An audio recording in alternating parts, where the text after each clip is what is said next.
Bonjour, nous avons le plaisir donc de vous retrouver pour cette deuxième table ronde consacrée au climat, donc dans le cadre de notre sommet Sauver le bien commun. Et nous allons inaugurer ensemble un nouveau concept qui a été inventé, je dirais, dans les couloirs de la Toulouse School of Economics, l'école d'économie de Toulouse, qui s'appelle « Quand la recherche rencontre le terrain ». Alors, la recherche, elle est en face de moi. C'est donc Mathias Reinhardt, qui est professeur associé à TSE, donc, qui, à chaque fois, introduira les différentes thématiques que nous avons développées. Et le terrain, eh bien, nous avons deux représentants éminents. Donc, Thierry Mallet, qui est le PDG de Transdev, l'opérateur de transport qui a 83 000 salariés et qui a des bus, des métros, des tramways, des trains dans 130 collectivités. Et l'autre homme de terrain, c'est Boris Winkelmann, qui est donc le patron de Géopost DPD, qui est aussi vice-président de la Poste, parce que votre branche fait un tiers du chiffre d'affaires de la Poste et vous livrez chaque année 2 milliards de colis. Alors, on va commencer, comme promis, à chaque fois avec Mathias, qui va nous faire en anglais une petite présentation du sujet. On va commencer effectivement à cette idée, comment effectivement le transport est partie prenante du bien commun. Je vous laisse, Mathias, pour quelques minutes pour donc mettre un peu les guidelines de notre discussion. Thank you, Vincent. So I think it's important to start with the idea that transport is an enormous, important sector for the economy. It brings together people, it brings together goods and people, it allows firms to ship goods to each other. So transport is enormously important. People that get together generate ideas, that matters for innovation. Firms need goods to produce, that generates economic activity. Transportation is the glue in all of that. I think over the last year, when we had to stay home, we noticed how much we missed getting together and how much we missed going towards each other. However, if we look at the transport market, we could look at it from a perspective of a number of firms and individuals making all individual choices that do not necessarily take into account the common good. And all of these individuals deciding in the morning to drive to work, the firms deciding to order goods, etc., they take into account their own costs. It will be costly to travel to work, but it also has a benefit. Your boss will be happy if you're on time and you won't get fired. And so all of these individuals take these costs and these benefits into account and they take these decisions. But that doesn't necessarily reflect the common good, because there are at least three important market failures or reasons why those decisions do not reflect the common good. And the first one is climate change, the second one is air pollution, and the third one is congestion. And when we think about transport markets and changes in the transport market, we need to think about these three market failures. So when it comes to climate change, transport is one of the main emitters. It's responsible roughly for a quarter or 25% of carbon emissions. And so when we want to go to net zero emissions by 2050, something has to happen in the transport sector, and we need to change the way we emit CO2 emissions in transport. Again, where is the market failure coming from? It's these individuals in the morning who take their car, who pay for their gas, who devote their time when they make the trip, but they do not necessarily think about the implications that all of these trips together have and how it contributes to climate change. And every day, a lot of carbon is emitted from our transportation system that adds to the carbon stock and makes the problem of climate change bigger. And when we make the decisions to travel, we do not take that into account. So transportation needs to change, and it's important that it happens quickly. If we think about net zero by 2050, and we think about the lifetime of most vehicles that are used in the transportation sector, a car easily lasts for 14 years, trains and airplanes much longer. So we're looking at already 2 more decades of significant carbon emissions from transport. So we need to change, and we need to start changing now if we want to reach net zero emissions by 2050. The second thing that people do not take into account when they start traveling is the effects of air pollution. And air pollution is a very important problem that I think is not fully appreciated yet by the public. And part of that is because we have made very rapid advances also in economics, in understanding the effects of air pollution on productivity, on school grades, on economic outcomes, and it shows that air pollution is really a pervasive problem. Also in Western European cities, air pollution is damaging us, and we have to be aware of that. And the problem is, if we start again in the morning and we decide to take our car, we do not take into account that we damage the people around us. We do not take into account that we cause asthma in young kids, or that we cause cardiovascular diseases in older people. And that is the effect of air pollution that people do not take into account when they decide to drive. And just to give you some numbers, the World Health Organization has estimated that the annual deaths of air pollution equal 4.2 million worldwide. That is more than the number of deaths we have seen so far from COVID on an annual basis. That happens every year, right? And again, a lot of these are happening in big Asian cities, but also in Western European cities, it is an important problem. And then the last problem, which is not related to an environmental externality as such, but it's the problem of congestion. Coming here to the studio, I again was stuck in traffic, as most Parisians are every day, and that again comes from the same individual decision not incorporating the common good. I decide to travel to work in the morning, but I do not take into account the implication that has for the people who are stuck in traffic behind me, because my decision to travel has implications for their travel time.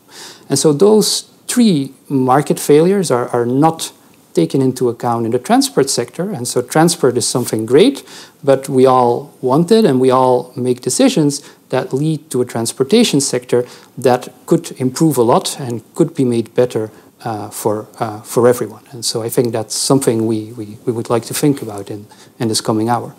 Alors, comment améliorer effectivement ces trois situations négatives que vous avez évoquées? Ce qui est intéressant dans ce que vous dites, c'est surtout qu'en matière de transport, là, nous avons une addition de décisions individuelles. Et donc, ce que vous me disiez, Thierry Mallet, quand on préparait ce plateau, c'est qu'en fait, la première des possibilités pour le bien commun, c'est de réduire l'usage de la voiture individuelle. Encore faut-il effectivement que les gens puissent continuer à se connecter. Comment vous résolvez-vous ce sujet à Transdev? C'est votre métier de tous les jours. Oui. Alors, la vision d'un opérateur comme Transdev, qui est un opérateur de transport partagé, donc de transport public, nous pensons que, on l'a dit tout à l'heure, Mathias l'a bien dit, on ne se déplace pas pour se déplacer, on se déplace pour aller travailler, pour se soigner, pour voir des amis. Et donc ça veut dire qu'il ne faut pas limiter les déplacements des personnes, parce qu'effectivement on va limiter l'économie, on va limiter la liberté de chacun. Et d'ailleurs notre raison d'être, c'est de permettre à chacun de se déplacer avec des solutions au service du bien commun. D'ailleurs le bien commun, on l'a intégré dans notre raison d'être, et le bien commun pour nous, c'est le territoire, avec trois dimensions. La dimension sociale, assurer avec du transport public la cohésion du territoire. Et on sait bien aujourd'hui qu'il y a des enjeux de cohésion de territoire qui sont aussi des cohésions sociales. Il y a la deuxième dimension qui est la dimension de l'attractivité économique, rendre attractif le territoire et comment nous-mêmes nous contribuons au développement de l'attractivité du territoire. Et troisième dimension, c'est effectivement le développement durable, dans lequel il y a effectivement les aspects de ville apaisée, c'est-à-dire la congestion, la pollution, et effectivement les aspects de gaz à effet de serre, limiter les émissions de gaz à effet de serre. Eh bien aujourd'hui, quand on regarde cette problématique, on s'aperçoit que la voiture reste maîtresse à 80% dans les déplacements, mais c'est aussi lié à la conception de nos villes. C'est lié au fait qu'aujourd'hui, on a des solutions extrêmement efficaces de transport partagé, de transport en commun dans les centres-villes, et beaucoup moins dans les périphéries. Et le vrai enjeu aujourd'hui, si on veut regarder les enjeux de mobilité, ça va être les périphéries, parce que les périphéries, effectivement, des grands centres urbains, c'est 60% des émissions, c'est les mouvements au sein de cette périphérie et du périphérie vers le centre. Au centre des urbains, aujourd'hui, on est à moins de 2% d'émissions parce qu'on a effectivement maîtrisé la mobilité avec des mobilités partagées, souvent des mobilités électriques, comme le métro, comme le tram, qui sont des mobilités extrêmement efficaces. Et l'enjeu, effectivement, de trouver des solutions pour les périphéries, c'est un enjeu écologique, c'est un enjeu social, et on sait bien en France, on a bien vu qu'il y a des enjeux de fracture territoriale et de fracture sociale, et il existe aujourd'hui des solutions qu'on peut mettre en œuvre pour justement permettre d'avoir une alternative à la voiture. Parce que si on veut réduire nos émissions de gaz à effet de serre, il y a 3 leviers, c'est réduire effectivement, je dirais, les distances parcourues. Ça va être très compliqué puisque on le fera dans le temps avec une modification de l'urbanisme, mais ça ne va pas se passer tout de suite. Mais il faut commencer à modifier avec un urbanisme plus dense. Deuxièmement, on peut le faire effectivement avec des nouvelles sources d'énergie, avec la voiture électrique, et ça va se faire progressivement. Et le troisième élément, c'est mettre plus de personnes ensemble dans les véhicules, donc plus de mobilité partagée. Et c'est là-dessus qu'il faut agir. Il y a un moyen d'agir à très très court terme, c'est d'augmenter l'offre de transport en périphérie, de recréer de la densité là où il n'y en a pas. Et il y a des solutions, par exemple en créant des parkings relais, qui permettent de regrouper les gens qui vont venir en voiture, qui au lieu de faire 25 km vont faire 5 km jusqu'au parking relais. Et à partir de ce parking relais, même s'il est dans une zone peu dense, comme on a regroupé les gens, on peut faire des lignes à haut niveau de service, des lignes de car à haut niveau de service, par exemple toutes les 5 minutes. Et à partir de ces lignes de car, on peut reconnecter le système de transport urbain efficace du centre-ville. Donc il existe des solutions, c'est aussi le transport à la demande, et il y a effectivement un début de prise en compte de cette évolution sur laquelle nous travaillons avec les collectivités locales, puisque c'est une décision des collectivités locales qui doivent effectivement imaginer la mobilité, pas au niveau de l'entité administrative, mais au niveau du bassin de vie, qui sont devenus très grands. Et les bassins de vie pour les grandes métropoles en région, en France par exemple, c'est souvent 30, 40, 50 km. Alors, je me tourne vers vous, Boris Winkelmann, parce que à la tête donc de Géopost DPD, vous avez d'abord connu une dernière saison. Vous n'avez pas du tout souffert de la pandémie, puisque le colis, c'est l'e-commerce, et donc vous m'avez dit que vous aviez, même si vous aviez l'habitude de gérer des pointes, ça a été quand même des mois tout à fait exceptionnels. Mais du coup, c'est là où on rentre dans une forme d'injonction contradictoire qu'il y a dans votre métier. Plus vous avez de succès, plus en fait vous créez des externalités qu'évoquait Mathias tout à l'heure, et vous allez en fait contre effectivement l'empreinte carbone. Comment résoudre cette injonction contradictoire ? Effectivement, c'est une injonction contradictoire qui s'est accélérée avec la crise sanitaire, parce qu'il y a eu énormément de commandes par Internet, donc énormément de livraisons de colis. On était habitué à des pointes, on est toujours habitué avec les périodes de Noël à des pointes de 40-50%. Là, il fallait s'inscrire sur la durée. Économiquement, ça a été rentable, mais ça a été quand même aussi compliqué de le faire et de l'assurer et de l'assumer sur la durée. Mais ce qui est plus intéressant, au-delà de cet effet simplement d'accélération de volume, c'est le comportement des clients qui a changé aussi dans cette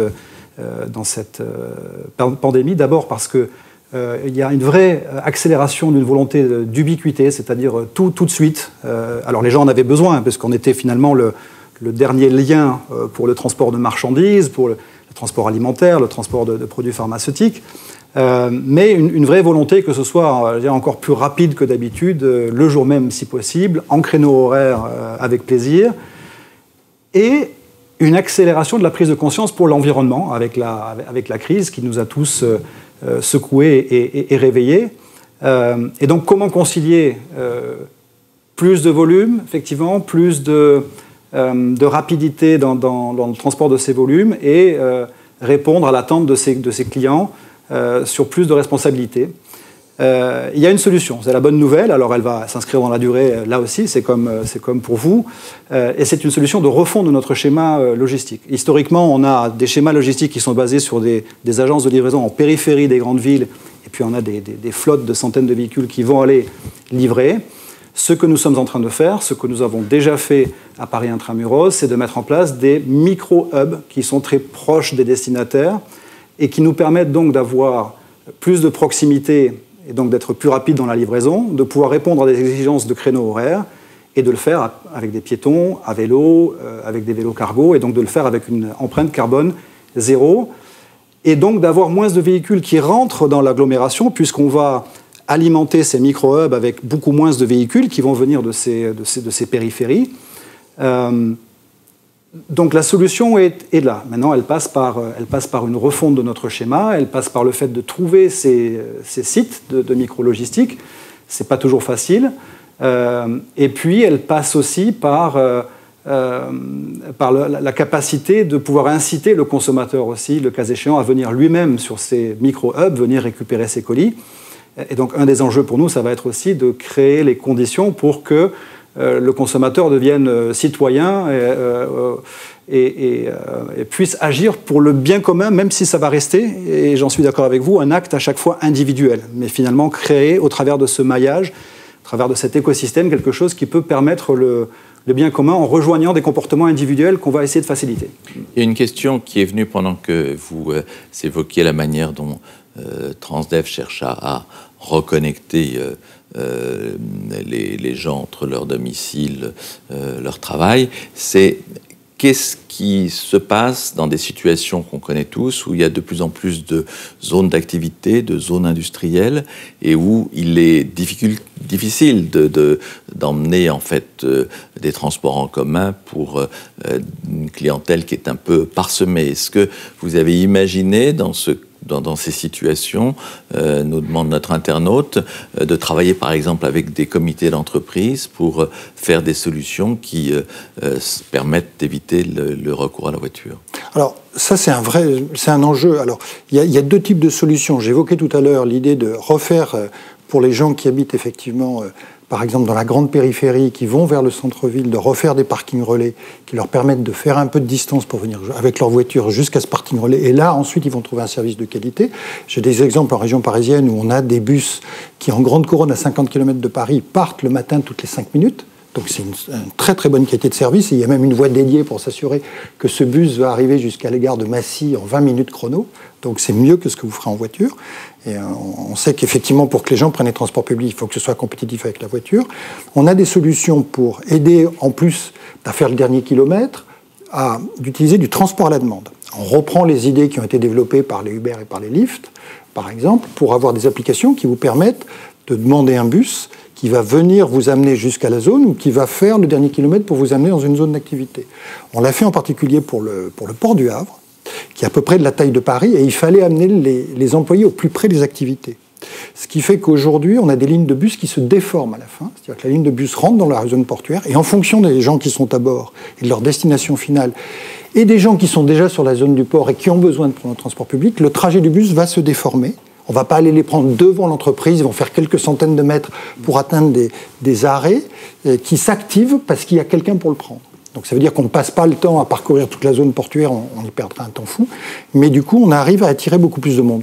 Et le simple fait de déformer les lignes de bus, ça fait qu'on a eu 3 fois plus de monde dans ces bus par rapport à la période précédente où on s'arrêtait trop loin des entreprises. Et vraiment, le choix du transport public, ce n'est pas un choix de prix, c'est un choix d'efficacité. Les gens peuvent basculer de la voiture, et ils sont très souvent prisonniers de leur voiture, parce qu'ils n'ont pas une option de transport public qui est équivalente. Et les gens vont comparer le temps. Le temps, à la fois avec le temps d'attente, le temps perdu, et le confort, parce que dans le transport public, si c'est confortable, vous récupérez du temps pour vous, parce que vous pouvez lire, vous pouvez passer un moment agréable, vous pouvez vous reposer, et vous n'avez pas forcément le stress de la voiture. Et donc, il faut bien être capable de faire une offre de transport public alternative, qui soit une alternative à la voiture, pour permettre aux gens d'abandonner leur voiture et de faire la bonne décision, et pas forcément faire la décision qui consiste à prendre la voiture. C'est souvent une décision dans laquelle les gens n'ont pas le choix aujourd'hui. Alors Mathias, vous évoquiez tout à l'heure une deuxième externalité négative qui était les émissions. Comment contrer les émissions? Tout le monde pense effectivement aux différentes voitures électriques. Est-ce que en fait la mobilité électrique est la solution parfaite? J'ai un internaute qui nous dit on sait bien que les véhicules électriques sont une fausse solution. C'est un petit peu rapide de dire ça, mais enfin, globalement, si vous voulez, pour ouvrir cette partie sur le véhicule électrique, qu'est-ce que vous pouvez nous dire? Yeah, so I think electric vehicles and electrification of the transport sector is the main technology that gets most of the attention today. Last quarter, I think 16% of vehicle sales in Europe were electric vehicles, and that's passenger vehicles, but also in transportation and in public transport. We're seeing buses and trucks being electrified and becoming battery electric vehicles. So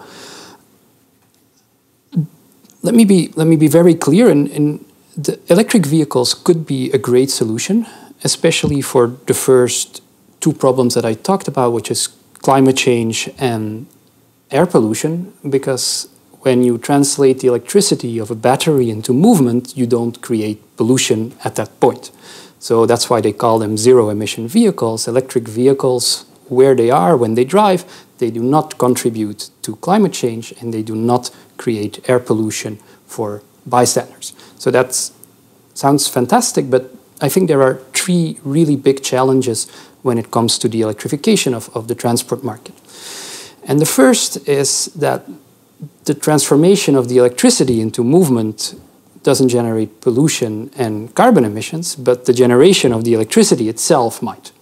And so a greening of the transportation sector will only be a greening if it goes in tandem with a greening of the electricity sector. And that is very important. Greening of the transport sector without a greening of the electricity system is not an improvement of the situation at all. It might even worsen the situation.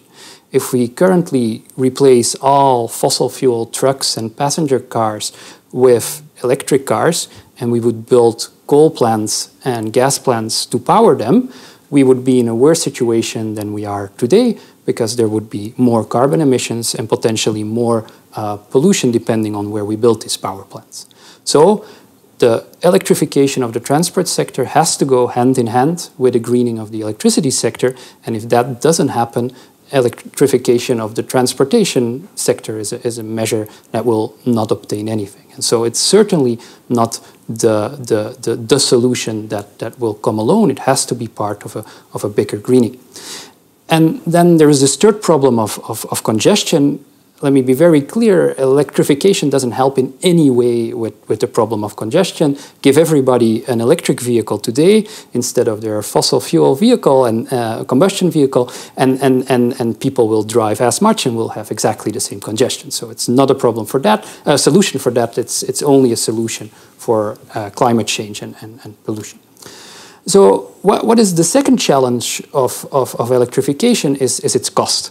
So the projections differ on which sources you read and who these sources represent, but it seems that battery costs will still be higher than the cost of having combustion engines for at least the foreseeable future. We might reach cost parity in the next 5 years for certain vehicle types, but to get cost parity across all vehicle types, across the whole transport sector, we're still quite a way off. So that means that somebody has to pay this additional cost if we go for electrification now, or we hope that the battery costs will fall further in the future when we build more of them. But that's challenging. Of course, you do have a learning curve, and that learning curve has been impressive. Battery costs have come down tremendously over the last decade, with similar story as in wind power and solar power that we've seen. But still in battery costs, it's not been sufficient to make them at cost parity with combustion engines. So that's an enormous challenge, especially if you take into account that if we want to replace every combustion engine with an electric vehicle, the scale of it is just massive. And then you come into problems with precious metals that are inputs for these batteries, and the production scale looks daunting. And then the final challenge that we have with this electrification of the transport sector is a network issue. So today, if you take your car, you're confident that you find a gas station nearby. And charging of electric vehicles, again, when we scale up the electrical vehicle fleet towards the whole transport sector, will be a challenge. Our electricity network is not ready for big-scale charging. And so we need more chargers, we need more fast chargers, and we need the network capacity to charge all these vehicles. And that is a challenge. And sometimes as economists, we think of it as a chicken and an egg problem. People would buy an electric vehicle if the chargers are there, and people would build chargers if people buy vehicles, but the people wait because the chargers are not there, and the chargers are not built because the people don't buy the vehicles yet. And so that's something that we need to think about on how we replace that existing network. And so these three challenges, the electricity sector that needs to green along with the transportation sector, the battery costs, and the network issues are things that make the electrification very complicated and potentially also very costly depending on where we go. Mathias, on va peut-être laisser de côté le troisième challenge parce que effectivement c'est une question très importante, mais c'est une question qui est très individuelle. Là, on a la chance d'avoir des opérateurs collectifs qui, eux, je sais, ont des moyens de résoudre la question des chargeurs et qui ont déjà mis en place des flottes importantes électrifiées. Et je voulais peut-être, Boris Winkelmann, si vous pouviez prolonger ce que vous nous disiez tout à l'heure sur votre exemple parisien, parce que ça s'est doublé aussi, je crois, d'une flotte électrique et qui fait que, globalement, vous êtes quasi carbone zéro en livraison dans l'agglomération parisienne. Comment ça s'est passé ? Et puis, sur effectivement le premier point de Mathias, à quel coût ? Parce que voilà, c'est un point important. Alors, le groupe La Poste est carbone zéro depuis 2012, mais c'est au travers de la compensation. On a été très rapide à mettre en marche. Maintenant, le sujet, c'est vraiment la décarbonation. Et Mathias vient d'en parler, le vrai défi que nous avions ces dernières années, c'est de trouver les véhicules avec l'autonomie, le poids de charge et le prix d'acquisition qui faisait que nous pourrions remplacer les véhicules thermiques par des véhicules électriques. Depuis 2 ans maintenant, nous avons toute une série de constructeurs automobiles qui mettent à disposition des véhicules qui sont certes encore un peu plus chers que les véhicules thermiques, mais quand on regarde le total cost, c'est aujourd'hui maintenant un investissement qui est faisable. Et donc nous avons accéléré cet investissement depuis l'année dernière. C'est 225 métropoles en Europe que nous voulons verdir d'ici 2025. Et donc on se focalise effectivement sur la partie urbaine, parce que c'est là qu'il y a le plus de trafic, de pollution, de population. Donc c'est là que le mal est le plus grand. Paris Intramuros est livré complètement par des véhicules électriques depuis 1 an maintenant. Donc vous avez 200 véhicules de Chronopost qui livrent, alors ce n'est pas une empreinte complètement zéro, mais en tout cas sur cette partie dernier kilomètre à l'intérieur de Paris, c'est une empreinte zéro. Et donc ça, c'est une solution maintenant qui va se déployer très rapidement dans les prochaines années pour le dernier kilomètre. Le challenge et le défi pour nous reste la longue distance, puisque... On en parlera tout à l'heure. On en reparlera tout à l'heure. Et Transdev, quand on l'a évoqué ensemble, vous me disiez que Transdev était devenu le numéro 1 du transport zéro émission en Europe, ce qu'on ne sait pas beaucoup. Et surtout, toujours dans l'esprit de répondre au point de Mathias, dans des conditions de coût très, très concurrentielles. Oui, alors tout à fait.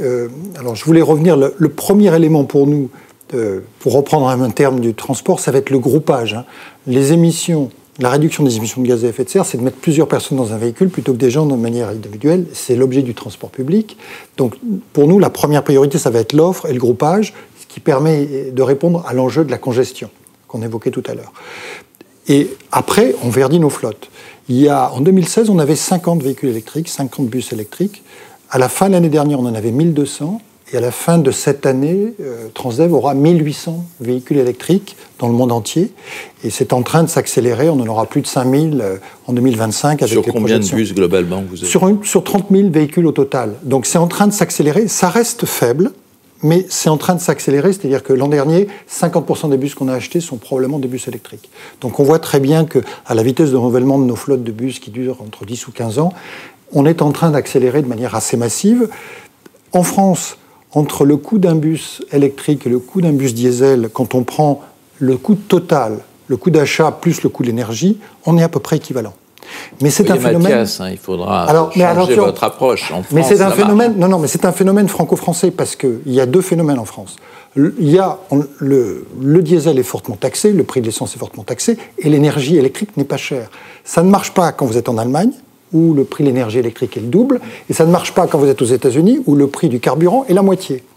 Donc, ça veut dire qu'on n'est pas en train de parler du vrai coût, on est en train de parler du coût avec les taxes existantes, et avec effectivement les modèles économiques existants. Ça veut dire que si on sort du nucléaire et qu'on augmente le prix de l'énergie, ce modèle ne marche plus. S'il faut compenser demain la TICPE, qui rapporte une trentaine de milliards, et qu'on la met sur le prix de l'électricité, le modèle n'est plus le même. Donc il y a un vrai enjeu de regarder la stabilité des modèles, pas simplement instantanément, mais dans le temps. Mais c'est vrai que l'électrique, c'est une solution pour les bus, pour le centre-ville, pour l'urbain, pour faire 200 km par jour, c'en est clairement pas une pour faire 400 ou 500 km par jour. Et là, on a un vrai enjeu de trouver des solutions pour la grande distance, et on en commun avec ça tout à l'heure, mais ce que je voulais demander du coup à Boris Winkelmann, c'est puisqu'il nous dit que vous aviez un projet de 85 villes... 225. 225, j'étais loin du compte. Mais est-ce que vous prenez en compte ce que vient de dire Thierry Malès, c'est que c'est plus facile en France qu'en Allemagne, et du coup, est-ce que vous êtes plus positif en France, et puis en Allemagne, vous attendez un peu. Comment l'homme d'entreprise réagit par rapport à cette réalité qui est le prix de l'énergie? C'est tout à fait juste. Donc les 225 villes, elles sont dans toute l'Europe. On est à 18 000 villes en 2020, dont 17 en France. Donc on voit bien le biais dans l'accélération qui est pris. Bon, c'est aussi parce que nous sommes des entreprises françaises qu'on commence là où on est, mais ce que Thierry vient d'expliquer est effectivement très juste. En Allemagne, la situation est beaucoup plus compliquée. Donc ce que nous allons faire au niveau du groupe, c'est simplement niveler ces investissements, et les gains ou les avantages que nous aurons sur un marché, nous allons les investir sur un autre, puisque l'enjeu, il est pour nous à niveau international, en tout cas à niveau européen. Et l'enjeu, c'est vraiment ça, c'est de réduire d'ici 2025 déjà l'empreinte carbone de 30%, puisque c'est au centre-ville qu'il y a le plus de mouvements et donc d'émissions. Et ça sera quand même 80 millions de consommateurs que nous serons capables d'atteindre, d'offrir une solution de transport décarboné. Et puis pour la partie plus pondéreuse, tout ce qui est palettes, tout ce qui est meubles, électroménagers, là c'est plus une question, et Thierry l'a évoqué, c'est de reconsolider les flux pondéreux en périphérie des métropoles, et de faire en sorte que ce soit avec la plus grande densité possible et avec un véhicule électrique, que ces marchandises lourdes et pondéreuses soient livrées en centre-ville. C'est ce que nous faisons avec Urbi dans 22 villes en France maintenant. Alors Mathias, une fois que vous nous avez dit tout ça, les échecs, les défis, il faut construire une politique de transport. Alors dans votre laboratoire à Toulouse School of Economics, qu'est-ce que vous imaginez, comment vous dessinez une bonne politique de transport? Well, I think it's the question has two parts. You say we have to design a policy. I think it's also important to state that in the transport there is an enormous amount of existing policy also. It's a very regulated industry that has many existing taxes. As Thierry pointed out, we need to evaluate current costs in the current system. And what we need to think about is can we change the current system of incentives and taxes so that it delivers better incentives for participants to get to better solutions. So I think this electrification is for me really a push-through story, and push-through technology rather than a breakthrough technology. A breakthrough technology, for me, the most recent example that I witnessed in my lifetime was the smartphone. I smoothly switched my mobile phone to a smartphone, and that happened without any cost for me, and I was happy with the new good that I bought. With the electrical vehicles, we see a very different story. The electric vehicle has been subsidized and pushed by incentives by governments for more than a decade now, and people are still reluctant to buy. So that is really a story of push-through that needed government incentives, and governments, especially in Norway and California, and now also in Europe with the European emission standard that is very stringent, and so stringent that it basically requires automakers to offer a lot of electric vehicles. All those regulations together have really pushed EVs. So that is the push angle of the policy. And then, of course, there is also the policy of existing fossil fuels. And that policy should have two goals. I think fossil fuel vehicles should be taxed to the extent to which they contribute to climate change and to which they contribute to air pollution.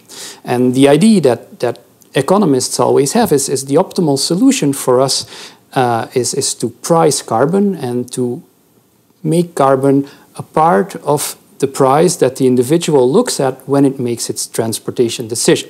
So an individual in the morning wakes up, takes its car, and the price of that trip incorporates the contribution that the car trip has to climate change and to pollution effects. And that is what we often think as economists to be the optimal solution. Now, Europe has finally installed a system that comes close to that solution. The European emission trading system has grown over the last decade and finally has carbon prices that start to matter and that start to influence the decisions that industry is taking.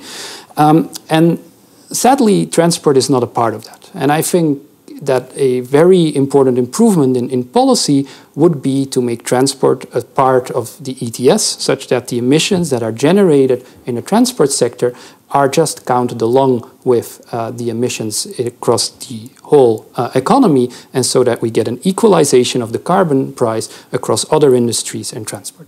That would solve, for me, the issue of the carbon price problem in the transportation sector, which is now targeted by a plethora of different regulation. France has a bonus-malus system on passenger car, the European Union has the emission trading system, and basically we could let go of all that regulation if we just move the transport sector into the ETS. That still leaves the air pollution and the congestion problem, which needs different instruments. I think for air pollution, fuel taxes are a good idea, although fuel taxes would ideally be higher in city centers than in rural areas because you pollute more in city centers, so that might be adjusted with a location-specific tax.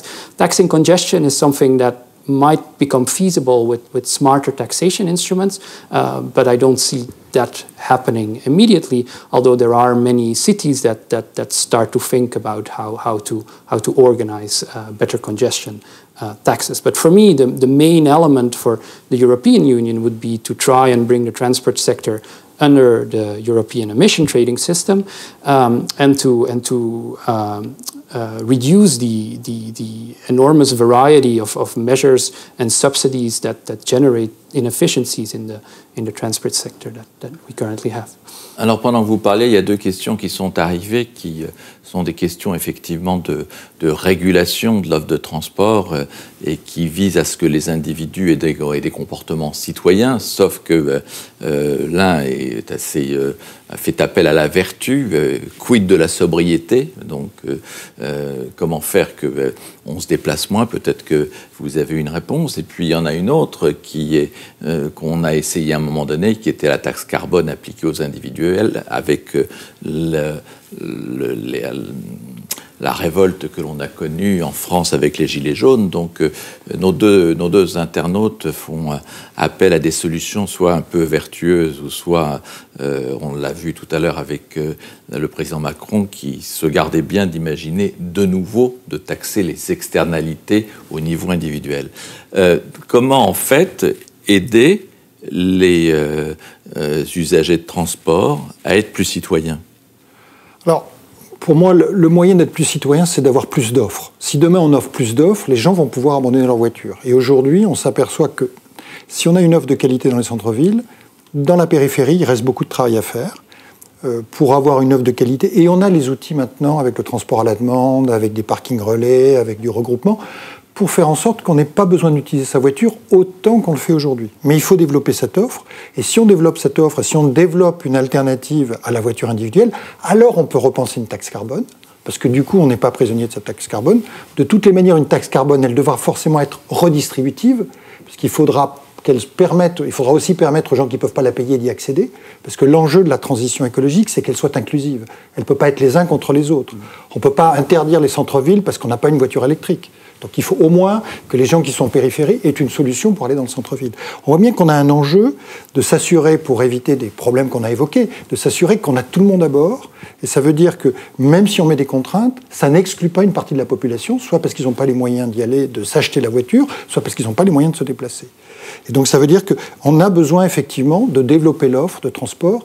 Et je pense qu'aujourd'hui, c'était d'ailleurs l'objectif de la loi d'orientation des mobilités en France, que de s'occuper des bassins de vie et pas simplement des périmètres administratifs sur lesquels on est, parce qu'aujourd'hui, la plupart des gens qui travaillent dans les métropoles habitent de plus en plus loin avec le renchérissement du coût de la vie dans les centres-villes. Et donc aujourd'hui, on n'arrivera pas à limiter les déplacements des personnes. On pourra le faire dans le temps avec un urbanisme différent, mais ça prendra du temps. Donc il faut qu'on accompagne pour qu'on aide les gens à se déplacer de manière plus collective. Encore faut-il développer les solutions. Et c'est un travail quotidien que nous menons avec les collectivités locales. Et je peux le dire, quand on offre une offre de qualité, les gens abandonnent leur voiture. Je vais vous prendre un exemple. On a parlé des cars, on peut parler du ferroviaire. En Allemagne, on a repris des petites lignes, on avait 500 personnes par jour. On a offert un service de qualité de 4 heures du matin jusqu'à 10 heures le soir, avec des trains tous les quarts d'heure. On est passé à 23 000 personnes sur le même réseau, parce qu'il y a un service de qualité qui est une vraie alternative à la voiture. Alors, Boris Winkelmann, la rançon du succès, c'est qu'effectivement, avec le succès de l'e-commerce, le nombre de colis prospère. Est-ce que vous ne craignez pas qu'à un moment, il y ait une législation qui arrive par je ne sais quelle majorité écologiste disant qu'il faudrait taxer les colis d'e-commerce comme une manière de prendre en compte l'externalité que représente effectivement, en dépit de tous les efforts que vous faites, la livraison? Alors, il y a énormément de réflexions, d'initiatives. Mathias a parlé de ce qui se passe au niveau de la réflexion carbone. Nous, on le voit au niveau de ce qui s'appelle les zones à faible émission. Il y en a plus de 200 en Europe, mais c'est totalement désharmonisé. Et donc, on est confronté à des réglementations complètement disparates, parfois au niveau local. Donc, on est assez habitué aux aléas et à essayer de les naviguer. Une taxe colis ou une taxe carbone ne sera pas la solution. Je rejoins complètement Thierry sur le fait que contraindre et taxer ne va pas résoudre le problème. Ça fera rentrer plus d'argent dans les caisses de l'État, mais finalement, ça ne sera pas incitatif pour changer les comportements. Donc il faut améliorer l'offre. Dans notre cas, il faut renforcer la capillarité. C'est pour nous, par exemple, ce que nous appelons les points relais, qui sont ces points de proximité. Et puis, c'est l'information. Vous parliez du smartphone. On a aujourd'hui l'outil parfait pour donner toute l'information nécessaire au consommateur pour lui dire, ben voilà, si tu veux consommer moins de carbone, ben, par exemple, on peut grouper tes livraisons et tu peux choisir ton jour de livraison. Au lieu de venir 3 fois en une semaine, eh bien, on viendra le vendredi. Et donc, on peut créer les conditions pour inciter à se comporter de façon plus vertueuse au regard de l'environnement. On peut lui proposer de venir récupérer son colis lui-même sur le trajet du bureau ou des courses.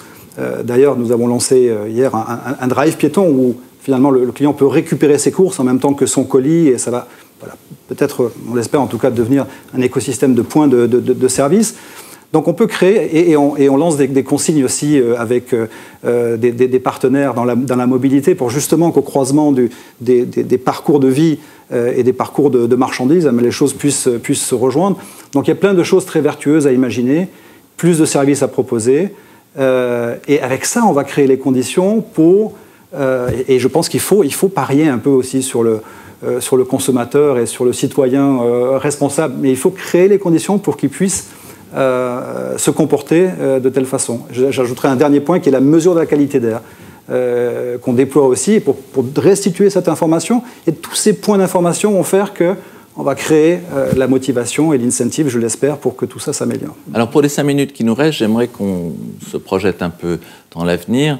Peut-être Mathias, là, une introduction plus courte, puisque j'aimerais avoir effectivement encore deux points de vue du terrain.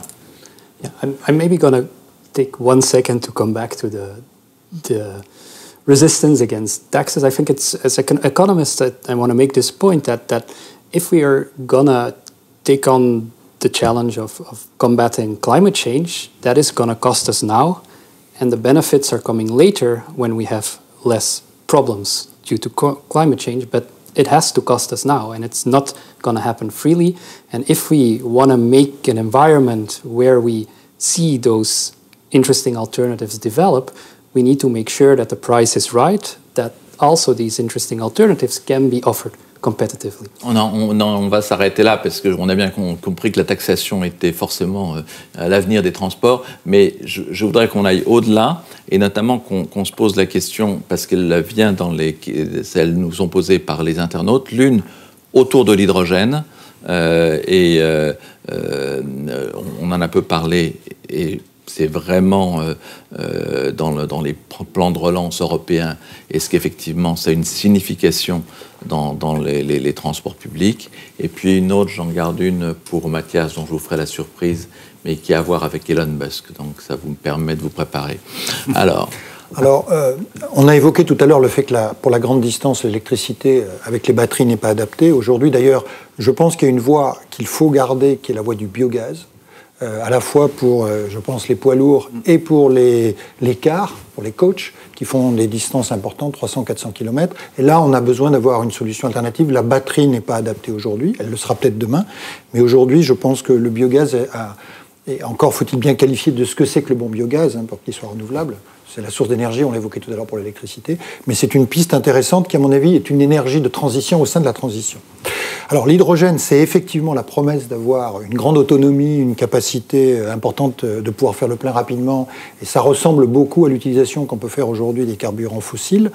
Donc il y a beaucoup c'est très attractif. Aujourd'hui, Transdev, nous avions l'année dernière 10 véhicules hydrogène. À la fin de cette année, on en aura 50. Donc je me retrouve en 2016.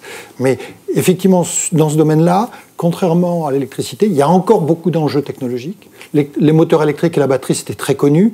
La pile à combustible, c'est encore très neuf. Donc on a encore une courbe d'expérience. Et il y a un vrai gros enjeu, c'est la production d'hydrogène vert, qui est très difficile à stocker, parce qu'il est très peu dense comme gaz, et son transport n'est pas simple. Donc ça veut dire que d'avoir à la disposition partout d'hydrogène vert est un gros challenge, et c'est très bien qu'effectivement, au niveau européen, au niveau français, au niveau allemand, il y ait des sommes importantes, parce que j'y crois, mais je ne sais pas à quel moment on va voir ça de manière massive et de manière disponible partout. Et donc mais c'est probablement une source d'énergie très attractive à terme. Et en même temps, il y a quand même déjà des taxis à hydrogène dans Paris. D'ailleurs, Total vient d'annoncer qu'il prenait une participation dans cette société de taxis.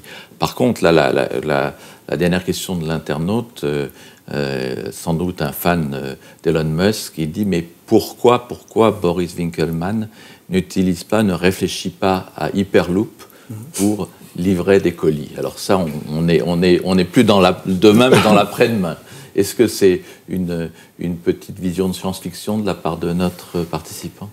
Non, et notre internaute sera peut-être surpris d'apprendre qu'il y a des projets et des réflexions très, très concrètes en ce sens. Maintenant, le fait de déplacer le trafic sous terre ne résout pas toutes les problématiques de capillarité en amont et en aval de la chaîne logistique. Donc, un Hyperloop nous permettrait de faire transiter les marchandises sur une distance moyenne ou longue, mais arriver à Paris, vous vous retrouvez confronté à la même problématique. Donc Et là, il y a un gag évident à faire, parce qu'il nous propose en fait le retour au bon vieux pneumatique. Vous vous souvenez de ce réseau de la Poste de l'entre-deux-guerres.